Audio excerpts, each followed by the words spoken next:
ఈ రోజు జూబ్లీహిల్స్ లో జరుగుతున్న ఉప ఎన్నిక ప్రజాస్వామికంగా జరగాలని ఆకాంక్షించే పార్టీ కాంగ్రెస్ పార్టీ.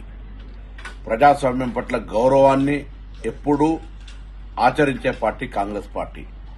ఎన్నికల సంఘానికి విజ్ఞప్తి చేస్తున్నాం, ఎవరైనా సరే ఏ పార్టీ వాళ్ళైనా సరే నియోజకవర్గం కాని నాయకులు నియోజకవర్గంలో ఎన్నికలు జరిగే సందర్భంగా తిరిగితే వారిపైన కేసులు పెట్టుకోవచ్చు.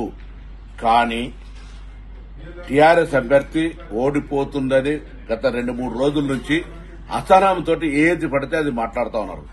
ఈ రోజు మా అభ్యర్థిని అవమానపరిచే విధంగా లేదా మా పార్టీని కించపరిచే విధంగా చంపుతారా పొమ్మంటారా అనేటువంటి మాటల ద్వారా ఏదో సానుభూతి పొందాలనే ప్రయత్నం చేస్తారు. తల్లి, నీకు దండం పెట్టుకుంటా ఉన్నాం. ఎన్నికల పోటీలో మీరు పోటీ చేసినారు.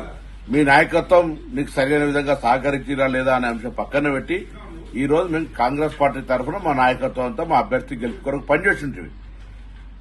ప్రచారం ముగిసిన 5 గంటల తర్వాత ఎవరు కూడా ఎక్కడ మేము నియోజకవర్గంలో కనబడతలేం. మళ్లీ చెప్తాను, ఎన్నికల సంఘం తమ కార్యాచరణ ప్రకారంగా ఎన్నికల నిబంధనలను ఉల్లంఘించిన అందరిపై ఏ పార్టీలకు అతీతంగా కేసులు పెట్టుకోవచ్చు, పోలీసులు కూడా చర్యలు తీసుకోవచ్చు. అదే సందర్భంలో టీఆర్ఎస్ అభ్యర్థి రాజకీయంగా సానుభూతి పొందడానికి చేస్తున్న ప్రకటనలు కూడా తీవ్రంగా ఖండిస్తాను. ఇది మంచి పద్దతి కాదు. ఇది కూడా ఎన్నికల నిబంధనలను వ్యతిరేకించినట్టే, ఉల్లంఘించినట్టే అనే మాటని సందర్భంగా చేస్తూ ఈ సందర్భంలో ప్రజలను కోరుతా ఉన్నాం. ప్రజల అభిప్రాయం వాళ్ళ ఇష్టం ఓటు, కానీ ఓటు హక్కు వినియోగించుకోవడం కనీస బాధ్యత.